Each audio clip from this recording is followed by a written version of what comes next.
qu'il y en ait beaucoup question dans Norilsk, également votre actualité de ce début d'année. Les trois que je viens d'énumérer se sont vraiment succédés dans les rayonnages ici, donc vous produisez plus vite que votre ombre. Là, c'est le Grand Nord sibérien, je crois qu'on est même au-delà encore. Bon, j'y viendrai, comment vous avez un jour accepté l'invitation de deux jeunes éditrices, sans doute qu'elles vous ont plu, parce que vous ne vous cachez pas de ce côté-là. Elles vous disent que tu as envie d'avoir très froid, je suis très poli, d'aller te cailler quelque part dans le Grand Nord. Bon, vous allez un petit peu hésiter, mais vous y êtes allé. Et ça deviendra peut-être d'ailleurs un voyage, la découverte d'un peuple, d'autochtones, que vous saluez. C'est très beau ce que vous dites sur eux.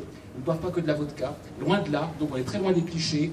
Et peut-être que ça pourrait devenir, parce que vous avez fait des repérages dans votre tête, peut-être le siège d'un nouveau roman. Je vous avais rencontré en 98 pour Aka. Qui se rappelle d'Aka? Premier roman pour moi de votre œuvre majeure. Vous êtes un petit peu comme Woody Allen. Il y a les œuvres majeures, il y a les œuvres mineures. Vous ne vous en cachez pas d'ailleurs. Je me rappelle une interview de vous où vous le disiez. Alors, et puis quelquefois les œuvres mineures progressent. On va y venir justement avec, à mes yeux, Plus jamais seul. Je vous avais rencontré en 98, on s'est perdu de vue, mais je connais très bien votre mère. Parce que Rennes est un mouchoir de poche, on fait notre cardio ensemble. On fait notre cardio ensemble à Rennes. Elle m'a dit que vous pédaliez à fond la caisse. Voilà, elle ne savait pas que je vous connaissais, mais j'entends la maman de Caril parler à ses copines de votre production à venir. C'est comme ça que je suis où vous en êtes de vos voyages, d'où vous revenez et sur quoi vous êtes attelés. Alors, Plus jamais seul. Tout d'abord, qui a lu Plus jamais seul? Ça m'évite de poser des questions un petit peu trop naïves si vous avez déjà des réponses. Qui l'a lu? Levez bien la main. Ok, parfait. Qui a lu, puisque comme je vous le disais, ils se sont succédés, qui a lu Pourvu que ça brûle? Ce que moi j'appelle l'autobiographie littéraire. Ok. Qui a découvert Norilsk? Pas encore, d'accord. Qui en était resté à Condor? Pardon. Je déteste mes livres. Condor. Qui a lu ce qui pour moi est votre chef-d'œuvre aujourd'hui, Mapuche? Qui disait Mapuche? Comme moi au début. Ah non, mais attends, moi je l'ai dit au début. Hein.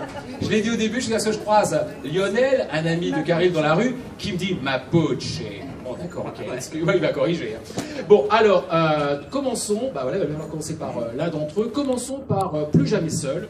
Caril, on retrouve ici, et j'ai bien fait dire la critique du Figaro. Parce que d'abord, je voulais vous demander, mais comment vous réagissez lorsque vous avez d'aussi bonnes critiques dans le Figaro? Ils ont fait un excellent papier sur Plus jamais seul. Il y a une blague. Non mais, vous qui dites ici, je vais les avoir toujours à la main, vous qui racontez comment au début vous passez par des tout petits éditeurs, comment il faut aller sur Paris parce qu'autrement on perce pas, alors que de Montfort c'est quand même pas très loin, de Rennes c'est pas très loin, comment vous avez quand même, oui il a fallu une bonne décennie, voire peut-être même deux, pour être le grand auteur, alors de polar, de thriller pour moi, de série noire, avec un regard noir porté sur le monde et la société, pour que vous deveniez cet homme. Vous dites qu'il a donc fallu quelques décennies. Alors quand je vois les très bons papiers que vous avez partout aujourd'hui, presse de gauche, presse de droite, vous qui quand même tapez bien sur le capitalisme, le libéralisme, réaction quand vous avez de très bons papiers dans le Figaro, qui ne retient que ce qu'il arrange. Hein. Ils disent pas, ils dénoncent le capitalisme, la traite des migrants, ils dénoncent les peuples qui ont été spoliés, parce que c'est quand même ce qui traverse vos romans, je trouve, les peuples qui ont été violés, violentés, spoliés, ça ils n'en parlent pas, mais ils aiment beaucoup vos romans. En fait, souvent, les critiques des journaux, c'est des gens qui aiment la culture, et c'est pas forcément, j'ai des copains communistes qui font des papiers dans le Figaro. Alors je dis, c'est bizarre quand même, quoi. Ah mais bon, en culture, on est libre. Enfin, la culture n'est pas politisée. Elle réunit, on jette des ponts. Oui. Et je trouve ça plutôt bien parce que moi je trouve que c'est... Enfin, j'essaie de suivre l'idéologie. Je me cache pas que je suis de gauche, mais si je faisais un livre qui se passe au Vietnam, la soi-disant gauche, ça en prendrait plein la gueule, hein, parce que c'est horrible. Idem pour le communisme, version, voire Cuba, mais surtout URSS et Chine.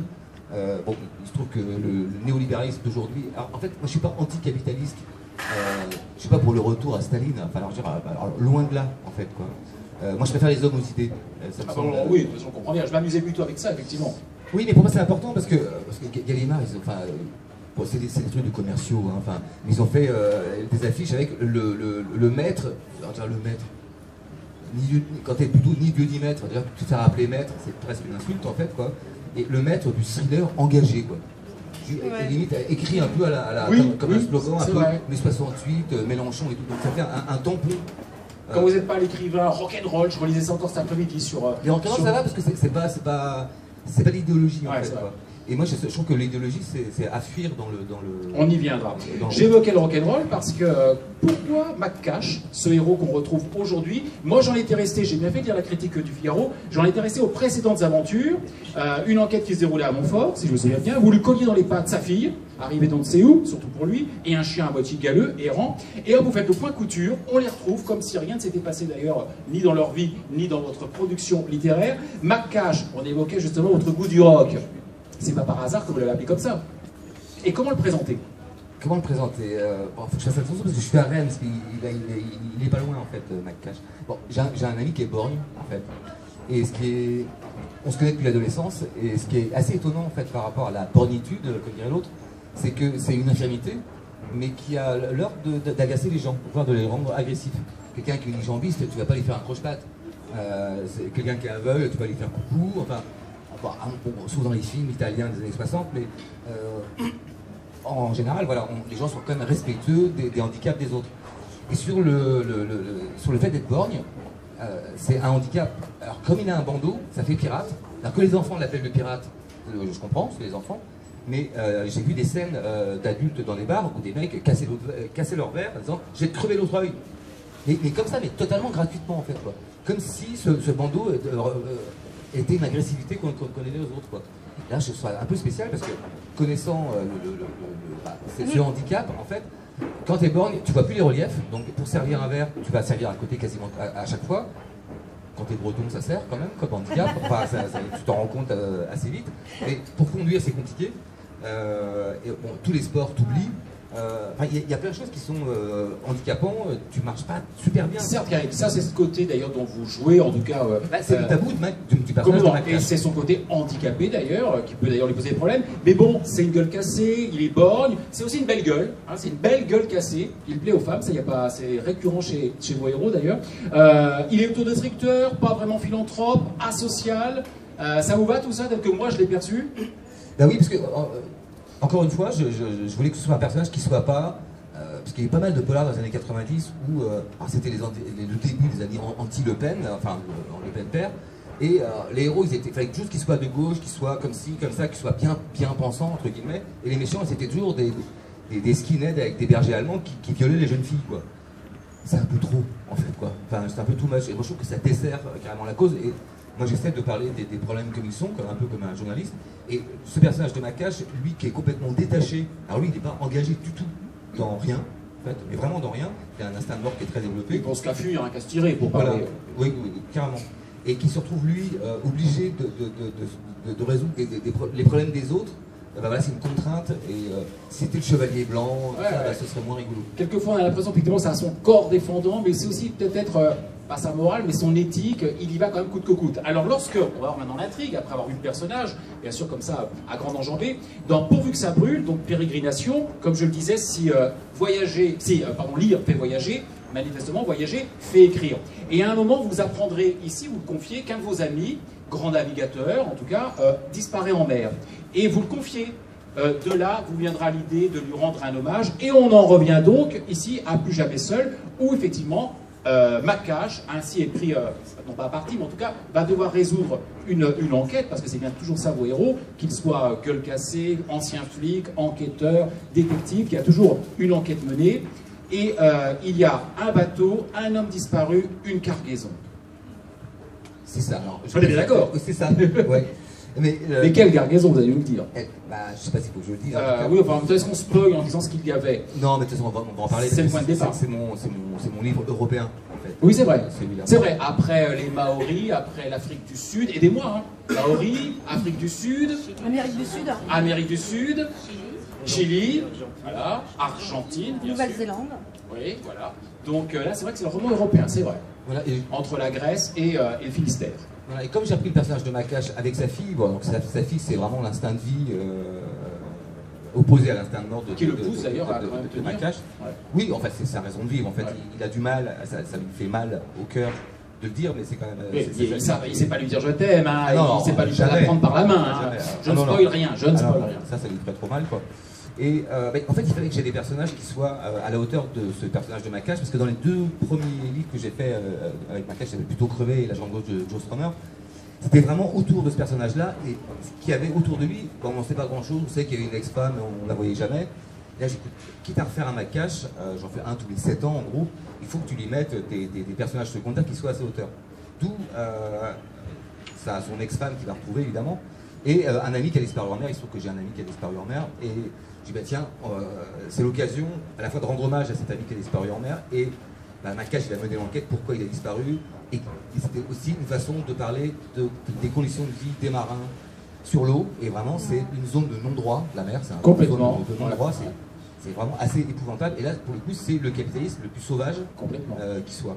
Et là, c'est pas un discours anticapitaliste, c'est comme ça. Si on doit être 12 sur un bateau, bah, ils seront 6. Hein, parce que du coup, pour faire des restrictions, enfin, voilà, pour payer moins cher les gens, etc. Et vous savez, hein, dès qu'il y a une marée noire, c'est la faute de personne. Alors, tout à fait. Alors, autant vous venez d'y faire allusion, autant dans les précédentes aventures de Mac-Cash, qui remontent à combien de temps 2000 et 2007. Voilà. Autant, effectivement, on sentait bien que ça pouvait être une œuvre intermédiaire, un roman intermédiaire, entre ce que moi j'appelle vos grands romans, effectivement, très dépaysants, pour ne pas dire géopolitiques, on va y arriver, ce qui pour moi fait toute votre force d'ailleurs. Là, je trouve quand même que, même avec Mac-Cash, là, même dans cette œuvre un petit peu mineure peut-être, vous retrouvez quand même bien la veine de ce qui fait vos grands romans. Le héros, gueule cassée, revenu de tout, mais tout de même lancé dans une enquête, poussé en avant, et surtout l'écho du monde. Et là, on retrouve bien votre dimension socio-politique avec ce que j'appelle la traite des migrants. Et l'homme est un loup pour l'homme. Bah, oui ou non complètement en fait. Mais c'est ce qui manquait en fait dans les deux premiers. C'était voilà, c'était autour du personnage, mais ça disait pas grand chose au niveau social, politique et de l'état du monde. En fait, j'avais commencé ce livre-là il y a une dizaine d'années quand mon ami a disparu. Et la première partie qui est bretonne, on va dire, ou française, elle était déjà quasiment en place. Mais je voulais parler d'immigration à l'époque, c'est les années Sarkozy, avec on enlevait les enfants, enfin on les enlevait pas, on les arrêtait parfois dans les écoles. C'était des images assez choquantes. C'est des images qui étaient quand même choquantes, quoi. En plus, vous mettez juif à la place de migrants et on retrouve un truc horrible. Au coin, ce qu'on appelait la boulangerie Alexandre, il y avait une histoire, une jeune femme comme ça, qui n'était pas dans la légalité et qu'on venait enlever ici, juste à 2 pas. Bah, en tout cas, le pays de caucasienne, hein, j'ai envie de dire caucasienne. Vous voyez, ça arrive d'ailleurs toutes les couleurs de peau. Hein. Ouais, bah, c'est la chasse aux migrants en fait. Quoi. Voilà. Et bon, bah, vous connaissez la géographie, enfin, géopolitique d'aujourd'hui avec les guerres en Irak et en Syrie. Et comme j'avais mis de côté ce livre, parce qu'après j'étais parti en Amérique du Sud et puis j'avais mis de côté, je savais que j'allais le reprendre. Hein. Et entre-temps, le monde a changé et tout ce qui se passe en Méditerranée, la Méditerranée est devenue un cimetière. Je me dis, tiens, puisque tu veux parler de la mer et des conditions de vie en mer, c'est vraiment complètement l'occasion de parler des migrants et de parler de l'Europe. Pour moi, c'était hyper important. Je suis pro-européen, mais pas cette Europe-là. Et du coup, ce pauvre Mac-Cash qui n'a rien à voir avec tout ça va se retrouver pris dans tous ces... à la fois entre les réseaux de migrants, les quêtes de ses proches, en fait, qui eux veulent sauver en tout cas des gens. Et ben, il est pris dans une histoire qui le dépasse. Et les codes du monde contemporain, on ne peut plus. Je le disais à Virginie il y a quelques semaines lorsque je l'ai fini, je lui disais je ne parle que pour moi. Autant je peux regarder en dînant le journal le JT de 20h, plus ou moins, je parle que pour moi, plus ou moins concerné par ces gens qui arrivent sur des côtes, qui sont mal débarqués. Voilà, alors on est ému, enfin je suis ému par le premier qui meurt, je suis peut-être moins ému par le deuxième qui meurt, et j'oublie peut-être le troisième. Autant le pouvoir de la littérature, il est là, parce que ce que vous décrivez, des viols, à un moment ils sont dans la palmeraie de Marrakech, si je me souviens bien. Tout est vrai, hein. Et j'en doute pas du tout. Les viols, c'est-à-dire que je le disais donc à ma libraire, je disais en tout cas il y a bien une chose qui ne quitte jamais l'homme, hein, genré, c'est le besoin de sexualité, et donc ça passera par le viol, quoi. Et autant là, ça m'ébranle complètement. On me raconterait ça dans un JT, je ne suis pas sûr que ça aurait autant la force que moi j'ai ressenti à vous lire, en tout cas. Hein. Chapeau. Ben, c'est des témoignages que j'ai lus ou recueillis à droite à gauche, et ces gens-là, quand même, c'est affreux, c'est qu'ils méritent une médaille, en fait. Hein. Ils ont subi... Pour ceux qui y arrivent, ouais. Pour ceux qui arrivent, quoi. Lâcher dans le désert avant d'arriver plus haut. Et les femmes, c'est encore pire. Ah oui. Vraiment, bon, vous l'avez dit, hein, l'homme est un loup pour l'homme, quoi. Et pour la femme, là, en l'occurrence. Justement, plus t'es en position de faiblesse, plus on abuse de toi. Ouais. Les hommes, d'une certaine manière, entre guillemets, les marins sur les bateaux, les femmes, si en plus elles sont réfugiées, si en plus elles sont étrangères, alors là, elles ont les droits à tout, quoi. Et même les femmes enceintes, fait des chantages sur leurs enfants. Enfin, franchement, c'est très fort parce que là, on quitte les rebondissements thrillers, les armes qui vont être sorties à un moment, etc. Oui, parce que ça, bon. Et là, on a voilà le monde d'aujourd'hui. Alors, ce qui est très fort, c'est que un truc, c'est que je sais plus si c'est Staline ou peu importe qui disait ça, je ne sais pas pour le citer, hein, mais tu dis un mort c'est un drame, 1 million c'est une information. Oui, bah voilà, exactement. Et le livre ça sert à humaniser. Et ben voilà. Il vaut mieux une victime avec humaniser plutôt que dire il y a eu encore 100 morts. Voilà. C'est dommage que vous citiez Staline pour me donner bonne conscience parce que je disais qu'on n'était pas plus ému devant un JT. Et ben maintenant j'ai compris effectivement. Voilà, c'est un drame, mais après c'est juste une information. Donc lui parce qu'il aimait de tuer beaucoup de gens. Il savait de façon aussi de. Exactement, il savait de quoi il. Oui. Cachons la poussière sous le tapis. Donc, on a bien l'archétype du héros, de ce que j'appelle le héros, moi, ferréen, en tout cas. Est-ce que vous avez eu le sentiment, ici, effectivement, de jeter un pont entre Macache, cette aventure, et vos grands romans géopolitiques qu'on a énumérés, effectivement, où la politique est très prégnante, l'histoire, les échos dans le monde contemporain, le cas échéant. Est-ce que vous avez le sentiment que ça rentre plus quand même dans la cosmogonie des autres? Complètement. En fait, je me suis rendu compte que les deux premiers, ils manquaient de chair. En fait, quoi. Et j'ai dit, écoute, quitte à en refaire un, autant que tu fasses ton meilleur Macache. C'est ça. Et pas un peu mieux, vraiment mieux. Quoi. Pour moi, effectivement, c'est le meilleur. Alors moi, j'ai pas lu, vous avez fait à 3, j'en ai lu que 2, moi, personnellement. Qui a lu les 3 Macache auxquels fait allusion Caril? Je croyais même à la critique du Figaro qu'il y en avait eu 4. Non, mais il y en a un, il était au bistrot à Rennes à côté. C'est ça. Celui-là, je laisse tomber. Hein. Alors il y a une dimension quand même qui pour moi fait de vous un grand auteur de série noire. Si on définit, tel que j'ai pu le lire à droite et à gauche depuis longtemps, que la série noire c'est quand même la clé que l'on met dans une serrure et qui va ouvrir sur un monde, et un monde effectivement noir. Alors après c'est plus ou moins thriller, c'est plus ou moins policier, mais c'est quand même un œil porté, et vous le portez très bien sur le monde. En lisant Pourvu que ça brûle, j'avais noté mon imaginaire est violent depuis que j'ai pris conscience des hommes. J'ai une fascination, une répulsion pour toute forme de barbarie, ce qui fait de vous d'ailleurs un auteur aussi, fascination et répulsion, donc pas de complaisance, dites-vous, dans les scènes hard, en tout cas vous y essayez. Et il y a cette phrase, j'entrais en politique par aversion face à l'oppression, mes livres seraient politiques, tendance pas de quartier. Et moi, j'ai toujours trouvé qu'effectivement vous étiez un grand auteur géopolitique, qui dénonce ces choses. Je le disais à votre mère, vous n'êtes pas un écorché vif, vous êtes une éponge qui s'imprègne, vous le dites, dans Pourvu que ça brûle, qui s'imprègne de toutes les oppressions sur la femme, sur les minorités, etc., sur les ethnies, etc., d'où les Maoris, d'où la Nouvelle-Zélande, d'où l'Afrique du Sud, les Mapuches, etc. Et on attend impatiemment ce que vous annoncez pouvoir écrire d'ailleurs pour venir sur le continent sud-américain. Donc, vous qui vous intéressez beaucoup là depuis quelques romans, ah, suis-je un écrivain voyageur? Ah, je ne sais pas entrer en immersion avec l'autochtone, vous le dites ici, je crois, dans Norilsk. Mais vous êtes au-delà de ça, car vous êtes un grand géopolitique. Ne vous posez pas la question de savoir si vous êtes un écrivain voyageur, à la Tesson, vous citez à un moment, ou même à la Nicolas Vanier, je crois que vous avez une grande admiration. Nicolas Bouvier, c'est autre chose. Oui, pardon, oui. Quand même. Mais non, mais vous êtes un grand géopolitique. Oui, mais il y a quand même une grosse différence, c'est que bon, c'est peut-être une différence d'époque aussi. Hein, mais Nicolas Bouvier, quand il partait de France pour aller en Inde, il partait en 4L avec un pote, il savait bricoler tout le truc, et il traversait la Turquie, l'Iran, l'Afghanistan, avec des cols, enfin c'est des aventures complètement dingues, quoi. Théodore Monod aussi, peut-être. Oui, vous voyez, ceux qui vont dans les déserts de glace ou de... Et moi, je fais quand même, je suis quand même breton, je fais quand même pas mal au bistrot. Je vais quand même plus au bistrot que dans le... Et puis là aussi d'ailleurs, même quand vous allez si loin, c'est vraiment ça vous a sauvé, on y arrive. Mais parce que vous avez une nouvelle logistique, c'est ça, vous avez... Même quand j'étais fauché, hein, c'était pareil. Hein. Enfin, c'est pas ça qui fait le talent qui en donne ou qui en retire. Non, l'empathie, c'est vrai que l'empathie, c'est pas une question de... c'est une chose que tu ressens, c'est une question de sensibilité en fait. Voilà. Pour ça, je pense que je l'ai et... Bon, voilà, c'est comme ça. Quand j'étais petit, mon frère, il était fan de foot, et moi, quand il y avait le dernier guépard d'Asie qui est mort, oui, vous avez pleuré. J'ai pleuré toute la nuit. Vous le dites pas. Et ça me, là, il y a Rhinocéros qui est mort. Toujours, il y a une part de moi qui se brise, quoi. Et parce que on n'a qu'une vie, il n'y a qu'une terre, enfin, et voilà, des peuples qui disparaissent, enfin, c'est plus jamais, en fait, quoi. Oui, ce qui n'est plus, voilà, ne sera plus jamais. Alors, je vous laisse intervenir maintenant. On a un petit peu, à mes yeux, donc débattu d'un des derniers romans de Caril. ce qui pour moi jette un pont avec ces autres grandes œuvres majeures dont vous connaissez. Je vous en prie, intervenez maintenant pour creuser par rapport à tel roman que vous avez pu lire ou revenir sur tel... J'ai plein d'autres questions sous le coude, mais on est ravis au forum d'avoir un public aussi fourni et nombreux. Alors, je sais que la prise de parole en public, on a toujours un peu timide. Il y aura le temps de la dédicace.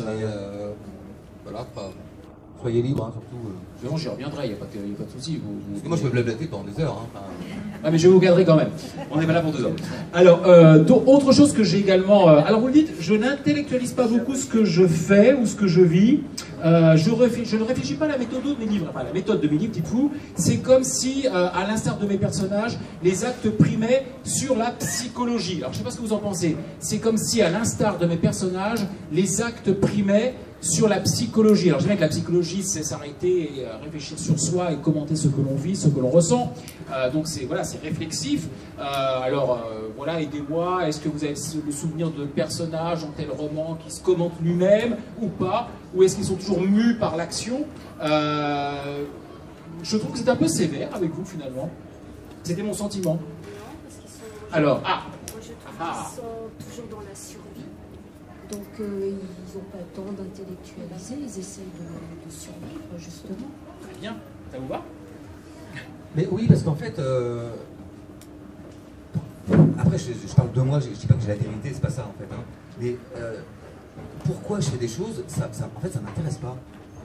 Moi, ça m'intéresse pas plus que ça. En fait, j'adore vivre, j'adore la vie. Quoi. Vous dites pas là, je vais dénoncer ça, je vais dénoncer. Mais pourquoi je vis, ça m'intéresse pas. Donc du coup, mes personnages, ils sont pas en train de se dire oh, pourquoi suis-je là, où vais-je, tout ça. Oui. Les questions existentielles, en fait, elles ne me concernent pas trop. Mais pourquoi j'aime un tableau, je me fous de savoir pourquoi. Ce qui m'intéresse, c'est l'émotion, en fait. Ce qui compte, c'est de l'aimer, en fait. C'est pas, ou pas l'aimer d'ailleurs. Mais donc je suis pas un intellectuel, enfin je suis un intellectuel dans le sens où je réfléchis toute la journée, mais je suis pas un intellectuel dans le sens où je réfléchis pas pourquoi je réfléchis, quoi. Et donc je suis pas universitaire, je vais pas faire des thèses. Mes phrases, je sais pas si c'est... des fois, il y a une correctrice qui dit « Ah, vous faites beaucoup d'anacolutes. » Ah, rupture de construction. C'est hyper joli, je dis « Ah, c'est super, mais c'est quoi une anacolute en fait ?» Ah bah, explique, alors, qui sait, on va commencer par être positif, qui connaît la fameuse phrase avec le nez de Cléopâtre? C'est l'exemple même de l'anacolute. Je l'ai appris à l'école. Le nez de Cléopâtre, il eût été plus court, la face du monde en eût été changée. Bon, grosso modo, si le nez de Cléopâtre avait été plus court, bon, il y a tout ça qui voltige, donc on fait des phrases très scindées, c'est ça une anacolute. C'est des phrases courtes, c'est ça? C'est surtout une rupture de construction. Voilà, Assez impressionniste. Le nez de Cléopâtre, il eût été plus court, la face du monde en eût été changée. Il manque des trucs au milieu. Ouais, il manque, ouais, il y a des trucs. S'il y a trois, vous partez d'un sujet pour arriver à une fin d'une idée, et en fait, il manque le milieu. Et donc, moi, c'est souvent, vous voyez ce que je veux dire. C'est vraiment entre les lignes, quoi. Et des fois, elle m'a dit, enfin, des fois, les correctrices me disent, on voit pas ce que tu veux dire. Oui, notamment. Et parfois, des fois, ça marche, des fois, ça marche pas. Et voilà. Je me souviens, au bout de la première fois que j'ai lu vos bouquins, je pensais que vous étiez américain. Vous étiez dans la littérature américaine. Puis à un moment donné, je me suis dit, mais la traduction, quand même, bien fait. Je me dis, il y a quelque chose qui ne va pas. Il a fallu qu'ensuite, là j'ai compris. Sinon, je me demandais s'il y a un problème de traduction. Mais c'est qu'à moitié un compliment, ça, Madame Lécutre. Mais non, parce qu'après, quand on entre dans l'univers, c'est bien plus clair. Et franchement, moi je vous prenais pour un auteur américain au début. C'est vrai que mon nom, ça ressemble à rien, en fait. Hein. Non, mais ce qui est amusant, c'est que vous avez beaucoup de recul. Tellement fort comme... Ben voilà. Tellement fort, Moi, je pense franchement, j'ai plutôt cru ça comme un compliment, quand même. Oh si, c'est un compliment. Mais dans Pourvu que ça brûle, vous dites oui, c'était le temps, vous faites allusion à une période de votre écriture, oui, c'était le temps, je pouvais dire le soleil décline et boit la tasse. C'est-à-dire, vous avez été un peu titillé par le côté jolie phrase de rédaction de 4e, quoi. C'est ça, Michel Bussy, des choses comme ça. D'accord. Intervention, je vous en prie, puisque vous voyez, par rapport à votre propre ressenti. Mais en fait, ce qui compte, c'est que l'écriture, elle évolue. Ça, c'était dans Aka, en fait. Ah ouais, c'est à l'horizon, le soleil avait l'eau à la bouche. Oui, voilà, c'est ça. Alors, on voit bien ce que ça veut dire. Hein, c'est une image, mais c'est de la poésie un peu de CM2. Moi, ça me plaît bien, moi. Mais quelque part, j'aime bien aussi. Et je renie pas, parce que j'avais entre 27 et 30 ans. Et entre 27 et 30 ans, tu as un imaginaire, notre cœur, notre corps, notre cerveau, il bouge. Et donc, je vais pas recommencer. C'est-à-dire que, ok, tu as fait ça, fais évoluer ta langue, ta façon de voir les choses, et pour essayer de faire évoluer ton écriture. Et sur ma cage, par exemple, c'est une écriture que pour moi, j'ai repris ce livre aussi, parce que Après Condor, Mapuche Zulu, qui sont très... l'écriture, elle est hyper serrée parce que les sujets sont hyper graves et je peux pas faire des digressions, etc. Avec Makache, c'est hyper... de toute façon, comme c'est écrit vu par les yeux de Makache, je peux me permettre toutes les digressions possibles parce que c'est vu par les trucs de Makache. Donc le style est très libre et mon écriture, elle est beaucoup plus naturelle en fait. Ouais. Puisqu'il y a une vraie cohérence maintenant avec les autres romans, Aka, Zulu, Hutu, Mapuche, etc. C'est l'indigénisme. Voilà. Vous en parlez dans Pourvu que ça brûle, vous vous exprimez bien sur ce qui parcourt donc, ces grands romans, donc ce que moi j'appelle vos grands romans, donc, et qui nourrit la dimension géopolitique, socio-politique, une communauté, une force culturelle, parfois d'ailleurs une dérive identitaire. L'indigénisme. Explication, précision. L'indigénisme, c'est la réaction presque qui peut aller jusqu'au terrorisme, au refus de l'impérialisme néolibéral, enfin occidental. Oui, par le blanc, hein, à chaque fois c'est... Voilà, mais en fait, parce qu'on retrouve vraiment une dynamique, mais qui est dans toutes les ethnies où je suis allé, c'est que c'est hyper simple, hein, mais nous, on considère, nous, occidentaux, que la terre nous appartient, on est barbelés autour et on achète la terre, la propriété privée. Eux, toutes les autres ethnies estiment que c'est nous qui appartenons à la terre. Donc le fait de prendre un bout de terre, d'acheter un bout de terre, c'est comme si on t'achetait un doigt. Ouais. En fait, mais non, en fait, tout ça est un tout, en fait. Et on est totalement irréconciliable sur cette question qui, pour moi, est essentielle. Et comme on a une hégémonie, nous, occidentaux, technologique, et on imagine qu'on a la vérité parce qu'on a la technologie, et on a le pouvoir en plus, et en plus on a souvent le pouvoir sur ces gens, et du coup, leur façon de penser le monde disparaît. Et il y a plein de mots qui n'existent qu'en maori, qu'en mapuche, qui sont des idées que nous, presque philosophiques, que nous, on n'a pas chez nous. Je vais faire juste un exemple sur le mana, ou le tarangawe maori. Le tarangawe, je prononce évidemment très mal, c'est la façon dont on se tient sur terre. C'est une idée maori, et pour garder ton mana, il faut que le mana, c'est l'estime de soi. Il faut que tu sois sur terre, il faut que tu sois digne.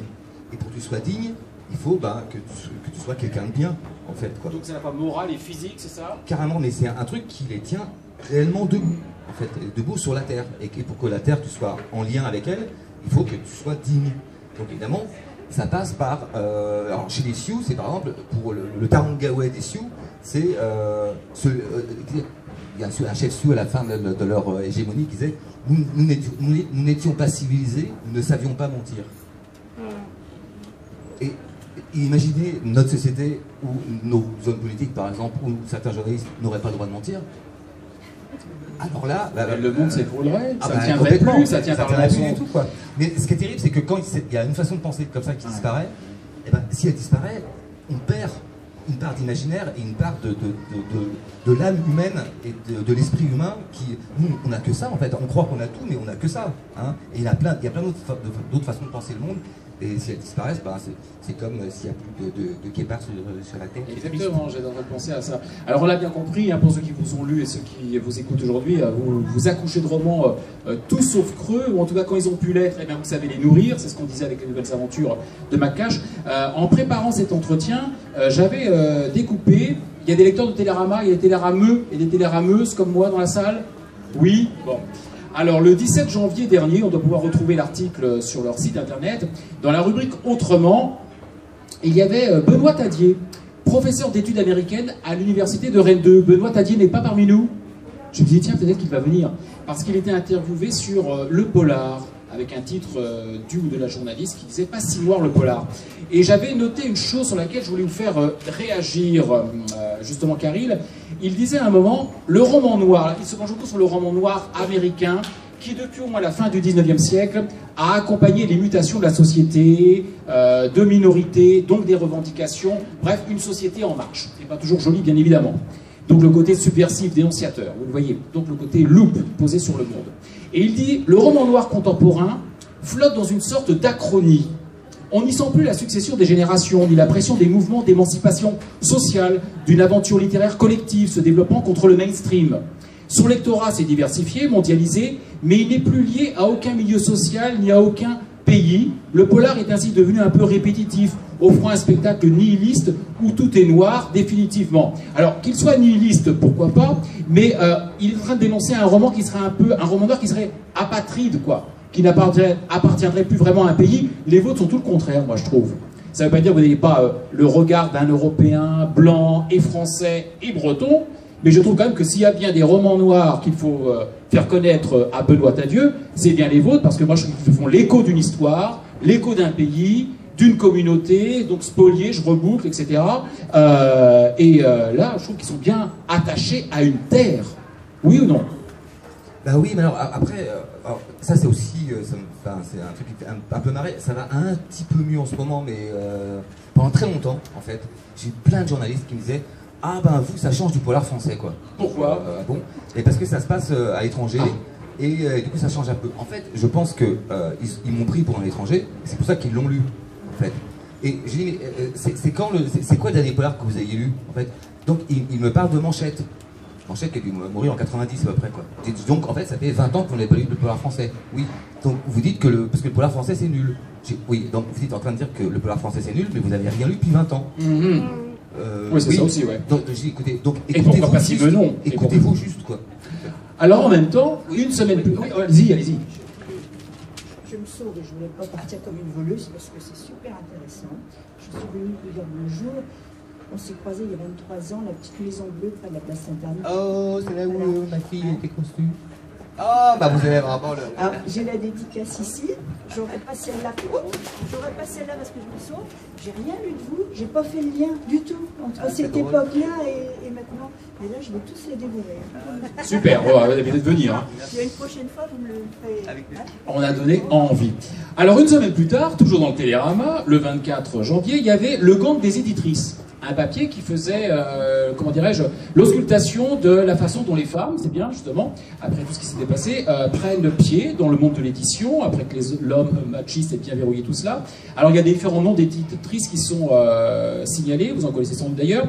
Elles vont toutes prospecter ailleurs qu'aux États-Unis ou dans les pays scandinaves. Vous connaissez la Vogue, la vague du roman scandinave et donc du polar scandinave, où les droits des auteurs donc, sont fort chers, pour trouver des romans qui décrivent la société contemporaine et ses dérives. Donc on voit bien quand même qu'il y a un travail d'éditeur dans certaines maisons d'édition qui ne veut pas du polar apatride, un peu en apesanteur, uniquement une mécanique. Et il y en a une qui dit, ok, un roman noir, c'est le roman de la transgression, il faut une tension dramatique qui l'empêche de respirer, mais une autre dit en écho, moi j'aime qu'on raconte des histoires décryptant la société, sans se prendre trop au sérieux, mais où on se sent prêt à ouvrir les frontières entre littérature blanche et littérature noire. Et moi je trouve qu'effectivement, vos romans ont largement dépassé la classification entre le noir et le blanc. Mais ouais, enfin, c'est l'autre jour encore, quoi. Il y a encore des gens, des fois, qui disent « Ah, moi je lis pas de polar ». Comme si c'était... donc ils disent qu'ils n'en lisent pas, donc ils n'en ont jamais lu. Et pour moi, c'est un peu comme en musique, dire « Ah ben moi j'écoute pas de musique classique ». Ou j'écoute pas de... on va dire que la blanche, c'est la musique classique, et les mecs ils se sont arrêtés à Bach. J'adore Bach, hein. Mais il s'est passé 2-3 trucs depuis Bach, quand même, quoi. Et c'est comme si, enfin, la littérature, elle est comme la musique, quoi. Il y a du jazz, il y a du rock, il y a du pop, il y a la musique classique, enfin, il y a l'électro, il y a tout. Et dans la littérature, c'est pareil, quoi. Et là, j'ai lu le dernier bouquin de Ruffin, c'est une histoire de meurtre, machin, mais en fait, c'est un polar.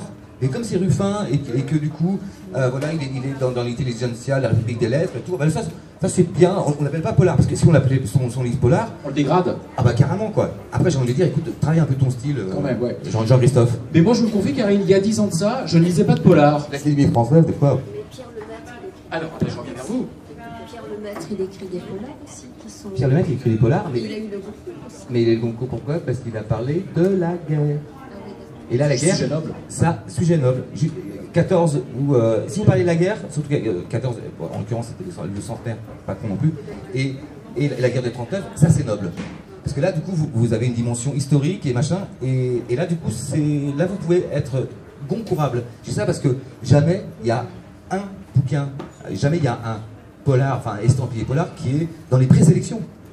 C'est parce que, pourquoi il n'y a pas de polar au concours? Mais pour une raison hyper simple, c'est que les gens qui choisissent, qui font la présélection, jamais ils en prennent un, mais pour une raison très simple, c'est qu'ils n'en lisent aucun. Et il y a des langues, Marcus Maltz par exemple, qui est un pote que je connais depuis la nuit des temps, qui a écrit des polars magnifiques avec une langue super, il n'y a pas beaucoup de revolvers, etc. Mais il y en a qui sont hyper noirs, quoi. Quand il a eu le Femina, enfin il a eu un prix connu, eh ben, il a sorti le même livre, qui est hyper noir, mais sans il n'a pas le tampon polar, et hop, tout à coup, on dit, oh, c'est Marcus Maltz, il écrit bien. Et ça fait 20 ans qu'il écrit bien. Et des fois, j'ai envie de dire, ouvrez un peu le... Et vous ça, c'est la trouvez que... des lettres. Hein. Ouais, mais Karine, je pense que les gens, ils s'en fichent. vous êtes bien placé pour pointer et dénoncer ce que vous voulez dire, mais vous n'avez pas quand même le sentiment justement qu'on commence à décloisonner ce genre? Mais moi, je vous confie, il y a 10 ans, je lisais pas de polar. Je suis un petit littéraire de base, voilà, un bon bac littéraire en poche, et je trouvais que c'était bon, divertissant. J'ai commencé à me mettre l'été à la plage, et j'ai commencé à trouver des trucs. Aujourd'hui, je vous dévore, quoi, et bien d'autres aussi. Qui se rappelle le grand critique littéraire des pages de l'Express dans les années 70-80, qui était aussi un auteur. Ça fait 2 jours, un nom à Corse, il était corse. Alors c'est pas Hector Giacometti, mais c'était un peu comme ça. Parce que j'étais étudiant, j'étais tombé sur une réflexion de lui à l'occasion d'une critique littéraire qu'il avait produite. Il disait « Le roman noir est le plus grand des genres, parce que justement, sous prétexte d'une enquête, c'est là que je vais piquer l'idée, on introduit la clé dans la serrure, et surtout, il permet de pénétrer dans tous les milieux. Et donc, il fait une énorme radiographie de la société. » Voilà ce qu'il disait. Et je ne sais pas ce que vous en pensez. Alors, vous faites une énorme radiographie de la société, du monde contemporain, voire de l'histoire, d'ailleurs. Et c'est en ça que, pour moi, vous êtes un énorme écrivain. Et moi, quand j'ai lu Ellroy, quand j'ai lu James Ellroy dans les années 90, je lisais plein de choses, mais les polars que j'avais lus, c'était plutôt Agatha Christie, donc des trucs plus vieux, qui étaient bien, mais bon, c'était vraiment de l'enquête, Miss Marple, tout ça. Et en lisant Ellroy, et après j'ai vu qu'il y en avait d'autres, hein, mais là, moi en plus j'écrivais des histoires d'amour qui finissaient mal. Donc, il y avait aussi des histoires d'amour qui finissaient mal dans ces bouquins, mais c'était un des trucs qu'il y avait. Il y avait une enquête, ok, mais il y avait surtout plein d'autres trucs. Il y avait l'histoire américaine, il y avait le racisme, il y avait plein de thèmes sociologiques, etc. Je dis, mais en fait, c'est le roman total. Bon, on revient à ce que disait mais complètement, l'universitaire. La bonne époque du roman noir américain, c'était en écho, voilà. Et sur le style, parce que souvent, ah oui, mais c'est écrit à la va-vite, histoire d'enquête et tout, quoi. Mais c'est exactement comme en Blanche. Il y a des bouquins de Blanche, ce que j'appelle de Blanche, hein, pour faire l'analogie avec la chocolat, qui me tombent des mains, qui sont écrits avec les pieds, ou en tout cas avec ça se regarde. Des mots compliqués qui servent à rien, en fait, enfin, c'est verbeux, et il y en a d'autres qui sont absolument magnifiques. En polar, c'est pareil, il y a des polars écrits avec les pieds, et d'autres qui sont écrits avec un style magnifique, quoi. Alors c'est pour ça que, question de sémantique, est-ce qu'il faut non pas en arrêter, mais bon, thriller, enquête policière, enquête de détective, polar, série noire, je trouve quand même que c'est peut-être quand même finalement le sommet quand même de toutes ces différentes typologies, parce que série noire, comme le disait quelqu'un, c'est quand même un regard porté sur une société qui en général va mal, et avec, alors certains, là une des éditrices, d'ailleurs la vôtre chez Gallimard est citée, enfin l'un de vos éditeurs, il y a comme ce côté soit nihiliste, soit voilà, un dolorisme, en tout cas le monde est en souffrance, voilà. Pour vous, le monde est en souffrance. Bah oui, enfin, je sais pas ce que vous en pensez, mais ça va pas fort quand même, hein, tout le monde là.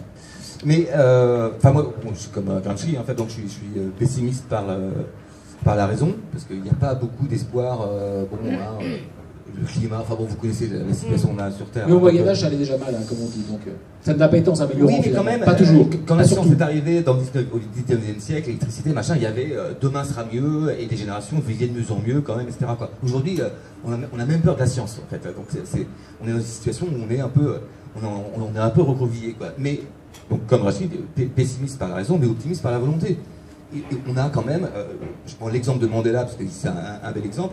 L'apartheid, un truc qui est complètement fermé, aucune issue, quoi. Et ce mec-là, quand même, par sa volonté et sa façon d'être et de résister, certes, il a mis 30 ans pour réussir, mais comme les grands-mères la place de mai, il y a des fois, on peut avoir foi en certains hommes ou femmes, mais surtout, moi je trouve ce qui est le plus important, c'est que la façon de résister, les choses nous échappent.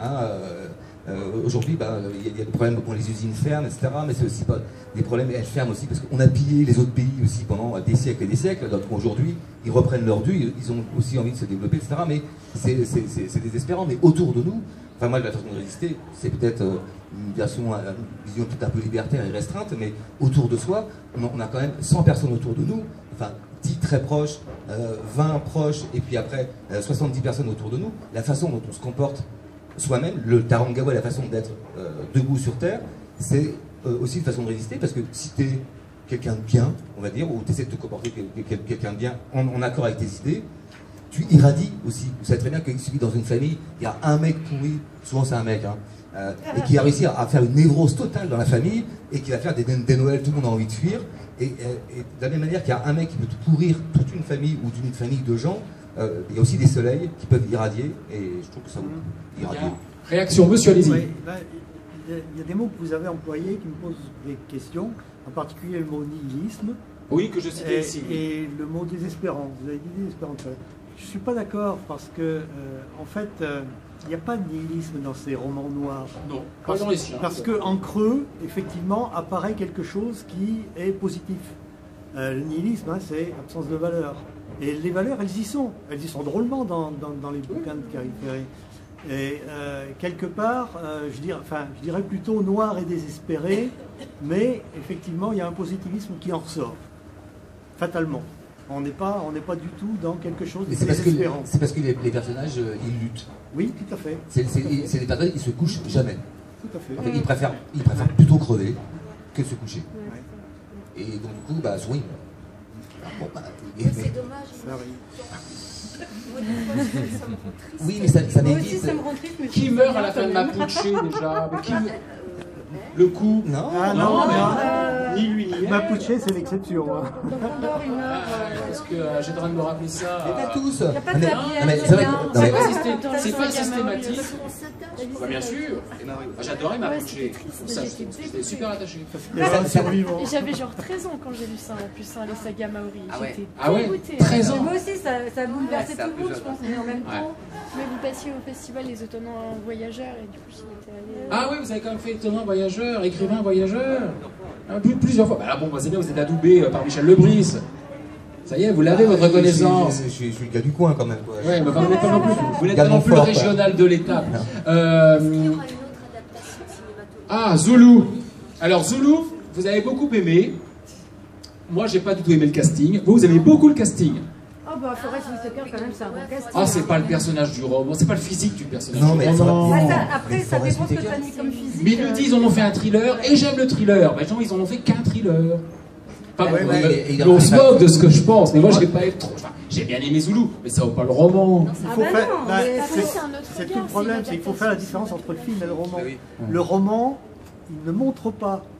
Alors que le film, il est obligé de montrer, donc il est obligé de se mettre des limites, parce qu'il y a des choses qui sont pas montrables. Les scènes de violence sont bien dans le film. Mais hein. c'est pire dans le bouquin. Ouais, oui. Mais c'est bien pire dans le bouquin, parce que c'est votre imagination Bah, c'est ça. que le bouquin Elle est fait beaucoup plus travailler. forte. C'est nos images. Alors que le film. Ouais. Moi, Forest Whitaker, que j'aime beaucoup. Non, pas là. Mais je vous ai vu monter les marches, hein. J'étais à la télé. J'étais chic, hein, mon Ouais. papier était un peu Et de vous travers. vous racontez votre montée des marches ici, votre Ah non, copine mais c'est qui, elle, génial. en 5 tours de cuir à peau, sait comment s'habiller, vous ne savez pas comment trouver un costard et tout. Vous êtes mal à l'aise parce qu'il y a, comment elle s'appelle, celle qui a tourné avec Tarantino, qui vous snob hein, au pied des marches. Non, mais on a fait de la pauvre C'était, Uma Thurman. Uma Ah, Thurman. Parce que moi j'avais été relayé en bas des marches parce que c'était Je dis compliqué le qu'il faut- protocole et tout quoi. Et la pauvre Uma Thurman, elle sort de la. Les limousines arrivent avec les stars. Et les filles, elles ont des talons de 30 cm. Elles sont poudrées, mais vraiment pour prendre la lumière, mais elles sont plâtrées. Hein, Vous parlez vraiment d'arabe plâtrées. allemand, ouais, carrément là. Ouais, Bah, ouais. elle sortait de Nicole Kidman qui arrive et t'as toujours un chevalier qui vient la chercher en fait. Juste pour qu'elle se casse pas la gueule. Parce que pour sortir de la limousine, c'est pas le chauffeur qui va sortir de la limousine, c'est pas chic. Donc il faut qu'il y ait un chevalier qui vienne la sortir pour lui faire comme ça, mais surtout la tenir au cas, déjà pour qu'elle sorte du truc, parce qu'avec des trucs comme ça, c'est pas facile. Et après, il faut qu'elle monte les marches. Tu te casses la gueule sur les marches, c'est pas possible, tous les télés sont là, etc. Donc il y a toujours un chevalier servant, quoi. Donc elle l'attendait, et moi j'étais dans un coin, elle fumait une clope, roulée avec mon opaque de travers, et elle sort du truc, et la première personne qu'elle voit, c'est moi. Qui fait à peu près 1 mètre de moins qu'elle avec le truc, et je lis dans. Mais c'est ça qui est génial en fait. Hein. En 1 seconde, je lis la terreur dans les yeux de ma Il a eu la classe totale. Il a eu la classe totale parce que vous lui avez fait comprendre. C'est pas moi, t'inquiète pas. Moi j'ai dit la classe totale. Franchement, Parce que Karine. c'est quoi la suite alors? Bah, c'est ça, il lui a fait comprendre. C'est pas moi, t'inquiète pas. Il arrive. Et là, elle a soufflé, la Ouma, elle a soufflé. Et j'ai dit à votre mère, Karine, il a la classe totale, et je tenais à le dire ouvertement pour moi, vous avez la classe totale. Mais bon, Mais elle a pas eu trop de chance. Vous avez le c'est- fameux truc que j'ai pas Le mémorisé, Tarangaway, vous quoi, c'est l'avez. ça. Mais bon, par contre, c'est Daniel Auteuil qui est arrivé, qui est à peu près la même taille que moi. Et il lui servait Ah non, mais attendez. de canne, en fait. Vous pouvez voir faire ça ou pas? Non mais t'inquiète pas, ma belle, c'est pas moi. Oh non mais attendez, classe. Alors, on peut question intervention parce qu'on va quand même, on a le temps, c'est pour ça que je regardais ma montre, soit il est 35 minutes après dédicace. Norilsk, on va y revenir. Je demandais tout à l'heure si des gens avaient lu Norilsk. Alors ça aussi, ça vaut son pesant de cacahuètes. Norilsk, si vous avez meilleure vue que moi, c'est le petit point là tout en haut. Vous voyez, c'est tout en haut là sur la carte à la fin du roman. On rappelle la température, Karil? Bah, il fait moins 60 l'hiver. Voilà. Oh, c'est rien. Pollué de chez pollué.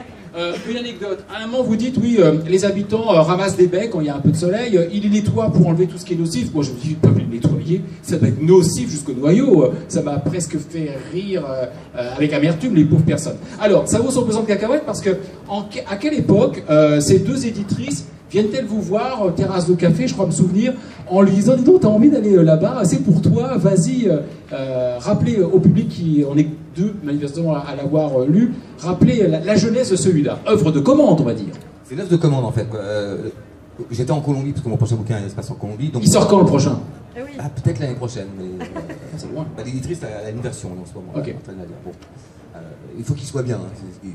Ah ouais, parce que là vous êtes arrivé, attention. Non, mais même pour moi, en fait, il faut que le livre soit bien. Ouais. Il sortira quand il sera bien. Mais donc je savais que je partais en Colombie. Et elle me dit, c'était en septembre, il faisait beau à Paris. Et elle me dit, est-ce que ça te dirait d'aller dans le bled le plus pourri du monde? C'est gentil de penser à moi pour m'envoyer dans le. Et je dis, c'est quoi le bled le plus pourri du monde, quoi? Et j'ai dit, donc j'ai pas le temps, je vais en Colombie. Il dit, non mais quand même, écoute. Et elle me dit, bah voilà, Norilsk, c'est en Sibérie du Nord, donc c'est 300 km au-dessus du cercle. Moscou est là, du cercle Norilsk polaire. est là. Donc c'est Moscou est beaucoup plus près Ouais. de Paris que Norilsk de Moscou. Donc c'est le bled le plus pollué au monde. Cette ville, c'est une ville minière en fait, qui est la plus grosse. Tout est énorme dans cette ville. C'est la plus grosse mine de nickel au monde, qui est 300 km au-dessus du cercle polaire. Elle produit à elle seule 2% du PIB russe, mais elle pollue à elle seule autant que la France. Qu'une seule ville. Hein. Donc l'espérance de vie est 10 ans de moins que les Russes. C'est-à-dire que déjà les Russes, ça va être 65 ans où ils meurent, nous c'est plutôt 80. Donc à Norilsk c'est 55 ans, c'est l'âge où ils meurent. Donc en fait, quand j'y étais, c'était l'âge où j'en meurs en gros. Et c'est un ancien goulag, la mine c'est 2 km sous terre, il y a 800 km de galerie, il fait moins 60, donc c'est la ville la plus au nord du monde, la plus froide du monde, enfin tout est dantesque. Mais du coup c'était tentant, en fait, quoi. C'était tellement pourri. Surtout que vous êtes parti avec la bête. Ah oui, c'était la condition, parce que moi j'aime pas voyager tout seul, que je m'ennuie terriblement. Vous êtes tribal, vous le dites, pourvu que ça brûle. Ah ouais. Seul vous valez rien, vous dites. Donc vous avez toujours vos copains. D'ailleurs, ils sont dispo. Hein. En même temps, tout le monde va aller aux 4 coins du globe, mais bon, avec ça. Avec son énorme valise qui ressemble à rien que traîne la bête, qui est un rennais. D'ailleurs, je pensais qu'on aurait pu le voir. Non, il se cache. Il se cache, hein, bon. Et bon, alors, mademoiselle, puisque vous l'avez lu, faites l'article devant l'auditoire qui vous environne. Qu'est-ce que vous en avez pensé? Qu'est-ce qui s'y passe? Voilà. Du coup, je l'ai lu l'an passé. Je l'ai reçu pour ma fête, le 21 octobre. J'étais très contente parce que vous êtes mon auteur préféré, clairement.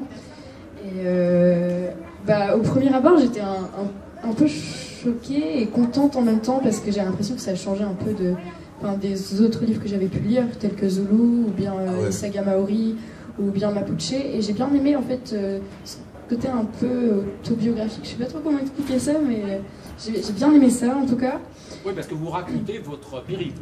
Oui, c'est un récit de voyage, mais sur un mode gonzo, comme on dit. Un peu olé olé, on va dire. Et vous dites vos idées comme ça, quoi. Et j'adore ça, cette franchise, justement. C'est ce que j'ai le plus retenu de ce livre.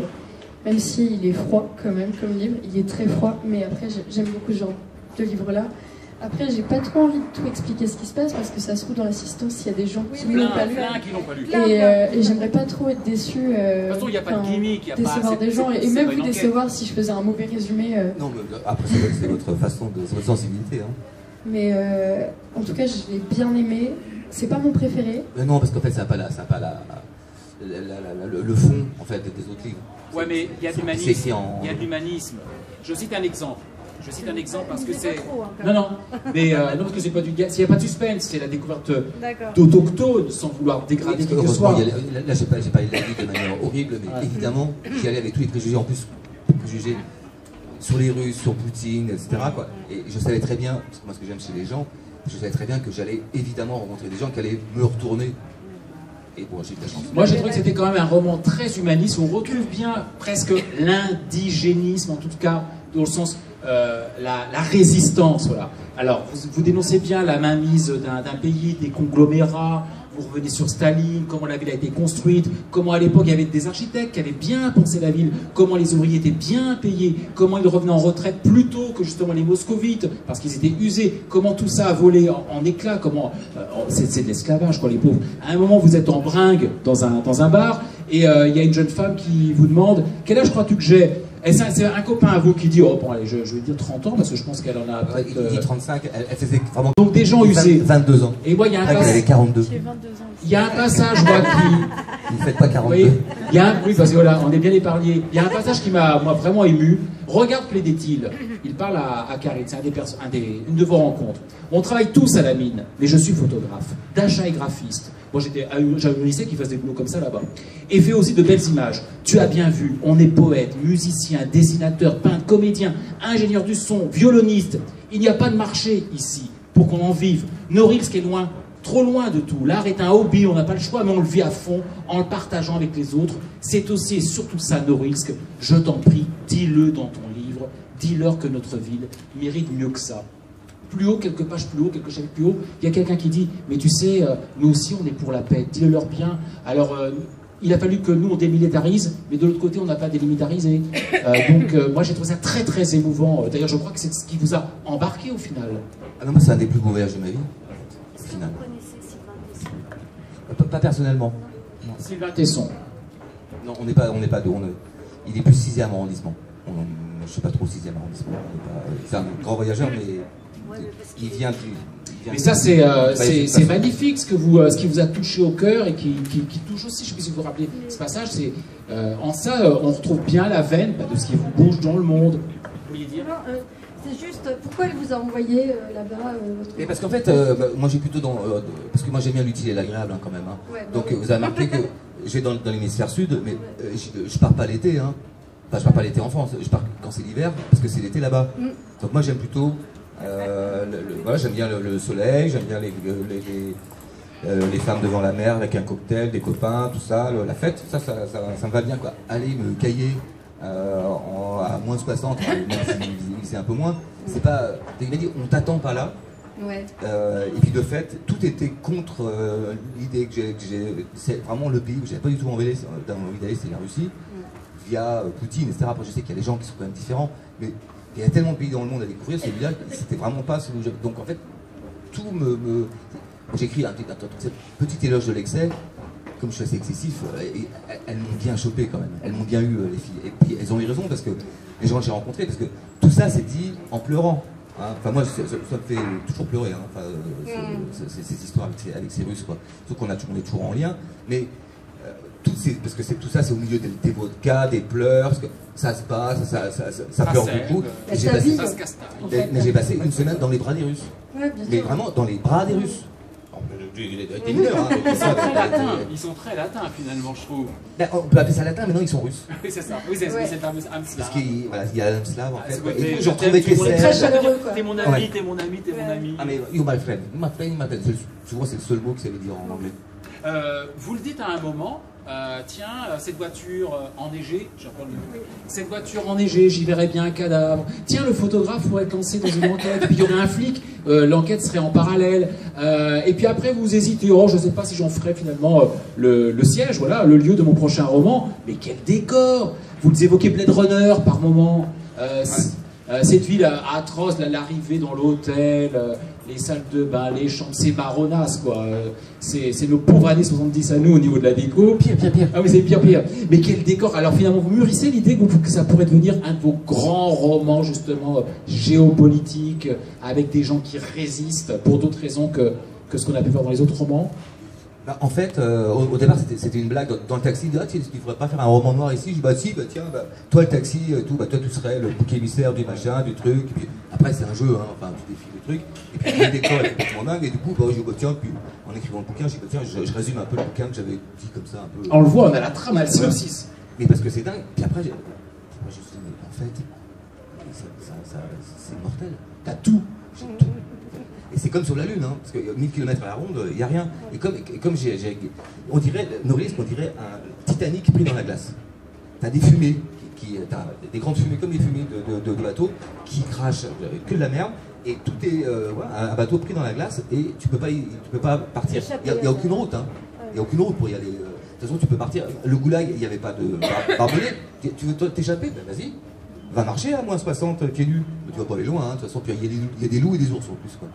Et tout est complètement dingue. Comme je suis resté en contact avec, il y en a un qui parle vraiment bien anglais, donc lui il me donne des nouvelles des autres, puis il m'envoie des photos qu'on voit dans le bar, là. On est resté un peu sur le même type, mais des histoires, 15 jours avant qu'on y aille, il y a eu un ouragan violet. Ça me fait trop triper, un ouragan violet. Dû à la pollution? C'est pas trop. En fait, ils m'ont montré des images, mais c'est trop beau, quoi. Et garaché le toit d'une cité, pas d'un immeuble, hein, d'une cité. C'est-à-dire un immeuble de 300 mètres. Et le toit entier s'est cassé la gueule, quoi. Donc, quand il arrive un truc là-bas, c'est truc de dingue. Et ils m'ont montré des photos, il y a un loup qui est arrivé en ville. Un loup, ça nous renvoie quasiment au Moyen-Âge. Et le loup, il a croqué 3 personnes. Et il a mordu 3 personnes. Et il y a un arrêté de la ville qui m'ont traduit.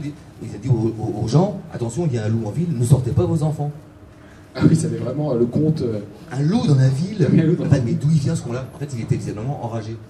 Oui, mais enfin bon, en même temps, c'est un peu son territoire aussi, quand même, vu la situation géographique. Oui, mais on a perdu l'habitude d'avoir. Il y a des renards à Londres. J'ai vu l'image. Parce qu'il y a un automobiliste qui a réussi à prendre la photo du loup.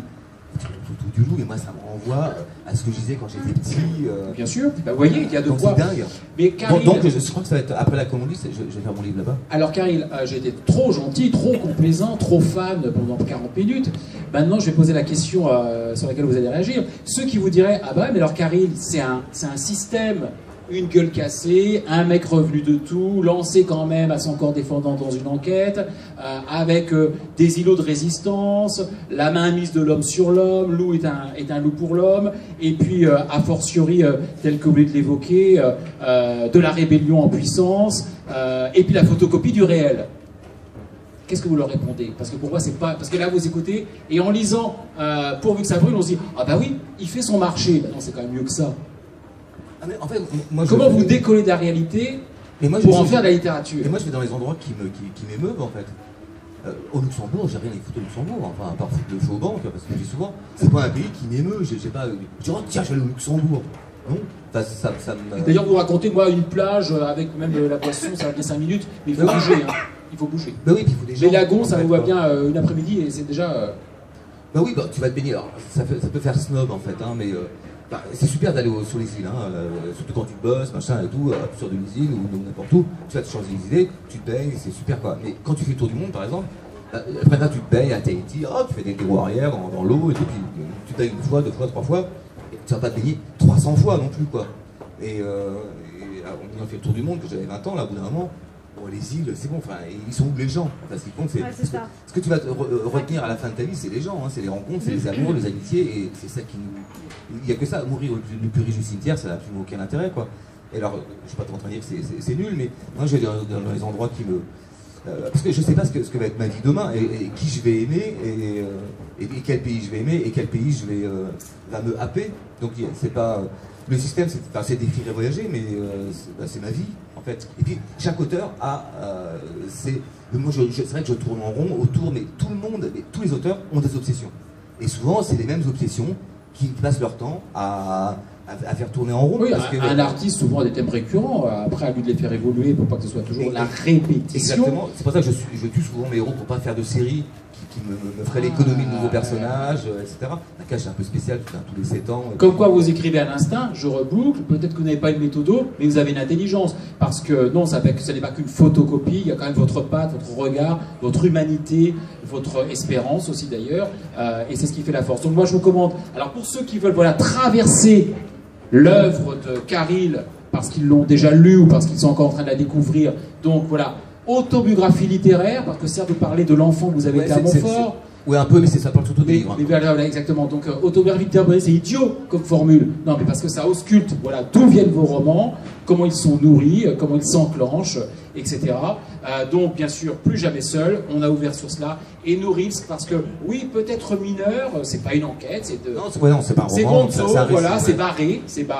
Et c'est un tellement bel hommage à ces gens qui crèvent sur pied, c'est ce que je disais avec votre mère, mais ils en crèvent, là, oui. Ouais, mais avec... On est vivants, à notre âge, ils ne seront pas là. Mais ils se battent avec leurs armes, et c'est l'art.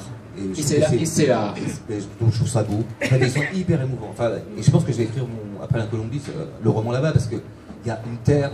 La mode, elle est vraiment aux Scandinaves et tout, mais là, ça défonce les Scandinaves, quoi. C'est pas un petit frisquet, non, là c'est du lourd. C'est pas notre froid pseudo-sibérien qu'on a eu à Rennes, pseudo-sibérien. Applaudissements pour Caril Ferret. Merci à vous d'être venu. Vous allez pouvoir continuer à échanger avec nous tranquillement le temps. Et merci à toi. Mais merci Caril, c'était vraiment un plaisir. On s'est pas vu pendant 20 ans. Il y a des mecs qui pensent comme ça, oui alors, toi tu je prends de la place. Non mais c'est bien, non mais tu fais avec ton cœur. Ah ouais. Et que je coiffe ou pas, voilà. Merci à vous, vraiment très belle assistance. Hein. J'ai ravi de vous avoir eu. J'ai oublié de vous dire au tout début, vous pouviez tweeter, vous pouviez prendre des photos. J'ai tweeté juste avant de venir en disant rendez-vous à 18h au forum. Et un ami à moi qui était en Nouvelle-Zélande, qui m'avait adressé une photo de lui, embarcadère, ticket Nouvelle-Zélande. Devinez ce qui sortait. Le ticket Nouvelle-Zélande à l'embarcadère de l'aéroport sortait de Pourvu que ça brûle, que son fils lui avait offert. C'est mon pote cordonnier, juste à 2 pas d'ici, Pierre Thomas, si certains vont en faire. Ça c'est chouette. Voilà, mais oui, mais c'est un musicien. Exactement, Marquis de Sade. Oui. Rennes est un mouchoir de poche, que voulez-vous. Donc, bravo Caril, grand monsieur. Voilà, maintenant je vous le laisse. 1m67.